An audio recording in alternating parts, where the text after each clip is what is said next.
Hello guys, welcome back to our channel. അപ്പോൾ ഇന്നത്തെ vlog വളരെ സ്പെഷ്യലും അതേപോലെ തന്നെ നമ്മൾക്ക് കുറച്ച് വിരുന്നുകാരുള്ളതുമായ ഒരു വീഡിയോ ആണ് കേട്ടോ.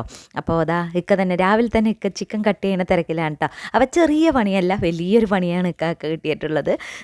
അത്യാവശ്യം 6 ചിക്കൻ കട്ട് ചെയ്യാനുണ്ടായിരുന്നു കേട്ടോ. സിമ്പിളാണ് വിചാരിച്ചു, പിന്നെ കട്ട് ചെയ്തപ്പോഴാണ് ഇക്കാക്ക് മനസ്സിലായത് കുറച്ച് പണി കൂടുതലാണെന്നുള്ളത്. അപ്പോൾ ഇന്ന് വിരുന്ന് ആർക്കും അല്ല, ഇക്കാടെ ഫ്രണ്ട്സിന് വേണ്ടിയിട്ടാണ് കേട്ടോ. അപ്പോൾ ബിരിയാണിയൊക്കെ കുക്ക് ചെയ്യുന്നത് ഞാനാണ്, ചിക്കൻ പൊരിക്കണമൊക്കെ ഞാനാണ് കേട്ടോ.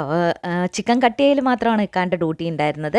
അത് കട്ട് ചെയ്തു. പിന്നെ നിസ്കരിച്ച് വന്നതിന് ശേഷം കുറച്ച് ഒണിയന് തേരിന് വേണ്ടിയിട്ടുള്ളതും കട്ട് ചെയ്തു കേട്ടോ. അപ്പോഴേക്കും എൻ്റെ ബിരിയാണിയും ചിക്കൻ പൊരിക്കൽ ഒക്കെ കഴിഞ്ഞിട്ടുണ്ടായിരുന്നു. അത് റാവുത്തർ സ്റ്റൈലിലുള്ള ചിക്കൻ ബിരിയാണിയാണ് നമ്മളിന്ന് വെച്ചിട്ടുണ്ടായിരുന്നത് കേട്ടോ. അപ്പോൾ കണ്ട എൻ്റെ കട്ടിങ് സ്പീഡ് ഇത്തിരി കൂടുതലാണ്, അപ്പോൾ അതുകൂടി എടുത്തിട്ടുണ്ട് കേട്ടോ. വീഡിയോയിൽ ഒന്നെടുക്കാൻ പറഞ്ഞത് കൊണ്ടാണ് ഈ വീഡിയോ എടുത്തിട്ടുള്ളത്.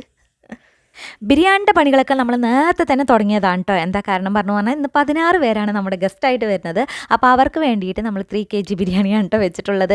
അങ്ങനെ ബിരിയാണിക്ക് ഒപ്പം നമ്മൾ കുറച്ച് ചിക്കൻ പൊരിച്ചതും അതേപോലത്തെ എഗ്ഗ് പുഴുങ്ങിയതും വെച്ചിട്ടുണ്ടായിരുന്നു. ബിരിയാണിൻ്റെ പണി കുറച്ച് വൈകി എനിക്ക് കുറച്ച് ടെൻഷനായിരുന്നു കേട്ടോ, ബിരിയാണി എങ്ങനെയാവുന്നുള്ളത് ഓർത്തിട്ട്. പിന്നെ ഞാൻ വെളിയിൽ വന്ന് നോക്കുന്ന സമയത്ത് മോളും ഇക്കയും കൂടിയിട്ടാണ് ഈ ഒരു ഹാളൊക്കെ ഒന്ന് ക്ലീൻ ആക്കിയിട്ടുള്ളത് കേട്ടോ. അതുപോലെ തന്നെ റൂമൊക്കെ മോള് എല്ലാം മടക്കി സെറ്റാക്കി വെച്ചിട്ടുണ്ട്. പിന്നെ അവർ ഫോൺ കാണാനിരുന്നു. പിന്നെ ചിക്കൻ എടുക്കാൻ ഓടുന്ന തിരക്കാണ് കേട്ടോ. ഷഹസാദ് മോന് രാവിലെ ഞങ്ങളൊന്നും കഴിച്ചിട്ടുണ്ടായിരുന്നില്ല, നാഷ്ടയൊന്നും കഴിച്ചിട്ടുണ്ടായിരുന്നില്ല. ഇപ്പോൾ ഖത്തറിൽ വന്നതിന് ശേഷം വെള്ളിയാഴ്ച രാവിലെ ഒന്നും കഴിക്കാറില്ല കേട്ടോ. നേരെ ഉച്ചഭക്ഷണത്തിനുള്ള പ്രിപ്പറേഷൻ, പിന്നെ ഉച്ചഭക്ഷണം എന്നും ബിരിയാണി, അപ്പോൾ അത് കഴിക്കുക. പിന്നെ ഇക്കാടെ ഫ്രണ്ട്സൊക്കെ ഒരു മണിയാകുമ്പോഴാണ് വന്നിട്ടുണ്ടായിരുന്നത്. അവരൊക്കെയാണ് കേട്ടോ ഫ്രണ്ട്സ്. അപ്പോൾ ഇവരൊക്കെ ഇക്കാടെ കൂടെ കമ്പനിയിൽ വർക്ക് ചെയ്യുന്നവരായിരുന്നു. അങ്ങനെ ഇക്കാൻ്റെ നാട്ടിലുള്ള ഒരു ഫ്രണ്ടും കൂടി ഉണ്ടായിരുന്നു. അങ്ങനെ എല്ലാവരും വന്ന് ഫുഡ് കഴിച്ചു കേട്ടോ. ഫുഡൊക്കെ നന്നായിട്ടുണ്ട് പറഞ്ഞപ്പോൾ ഒരു സന്തോഷം. അപ്പോൾ ഇക്കാടെ ഫ്രണ്ടിൻ്റെ മോളാണ് ഇലു ബേബി.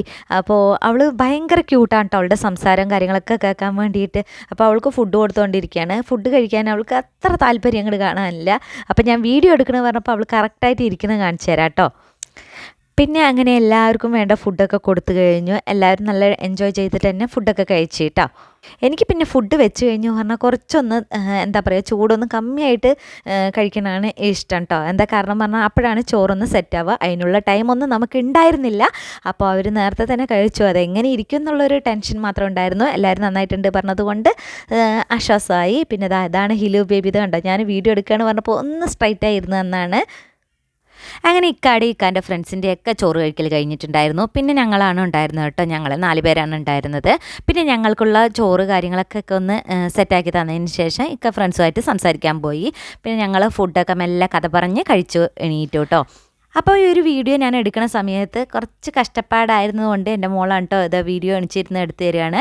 അത് കഴിഞ്ഞ ശേഷം ഫുഡ് കഴിക്കാൻ പറഞ്ഞു. പിന്നെ ഞാൻ അവളിനെയും കൂടി ഈ ഒരു ഫ്രെയിമിൽ ഉൾപ്പെടുത്തിയിട്ടുണ്ടായിരുന്നു. കഴിഞ്ഞ 2 ആഴ്ച മുതലാണ് നമ്മൾ ഈ ഒരു വിരുന്ന് പ്ലാൻ ചെയ്തിട്ടുണ്ടായിരുന്നത്. 2 ആഴ്ചയും നമുക്ക് സാധിച്ചിട്ടുണ്ടായിരുന്നില്ല കേട്ടോ വിരുന്ന് കൊടുക്കാൻ. ഇൻഷാല്ലാഹ് ഈ ഒരു വെള്ളിയാഴ്ചയാണ് സാധിച്ചിട്ടുണ്ടായിരുന്നത്. അങ്ങനെ ഫുഡൊക്കെ കഴിച്ചു കഴിഞ്ഞ ശേഷം എല്ലാവരും കുറച്ച് നേരം ഒന്ന് കഥ പറഞ്ഞിരുന്നതിന് ശേഷം ഒന്ന് ചിലവരൊക്കെ മയങ്ങിയിട്ടുണ്ടായിരുന്നു. അത് കഴിഞ്ഞ ശേഷം അവർ റൂമിലോട്ട് പോവുകയാണ് കേട്ടോ. അപ്പോൾ ഫ്രൈഡേ ആയതുകൊണ്ട് തന്നെ എല്ലാവർക്കും നല്ല പോലെ ഉച്ചയ്ക്കൊന്ന് കടന്നുറങ്ങണം. അപ്പോൾ അതിന് വേണ്ടിയിട്ടാണ് ഫോണെന്നാണ് പറഞ്ഞത്. പിന്നെ ഇവർ വൈകുന്നേരം വെളിയിലോട്ട് പോകുന്നുണ്ട്. ഞങ്ങളെയും കൂടി ക്ഷണിച്ചിട്ടുണ്ട് കേട്ടോ. പാർക്കിലോട്ടാണ് പോണത്. അപ്പോൾ ഞങ്ങളിൽ കൂടി വരാൻ പറഞ്ഞിട്ടുണ്ട്. അപ്പോൾ ഞങ്ങൾ ഇറങ്ങി എണിച്ച ശേഷമാണ് കേട്ടോ വീണ്ടും പാർക്കിലോട്ട് പോകുന്നത്. അപ്പോൾ എല്ലാവരും പോയതിന് ശേഷം കുറച്ച് റെസ്റ്റ് എടുക്കാൻ വന്നതാണ്. അപ്പോഴാണ് മോൻ്റെ കടബലിയുള്ളൊരു കളി. അതിന് ശേഷം ഞങ്ങൾ കുറച്ച് നേരം സംസാരിച്ചിരുന്നു കേട്ടോ ഫുഡ് കഴിച്ചതുകൊണ്ട്. അപ്പോൾ ഇത്രയൊക്കെയുള്ള അടുത്ത വീഡിയോയിൽ കാണുന്നത്. Bye, thank you for watching.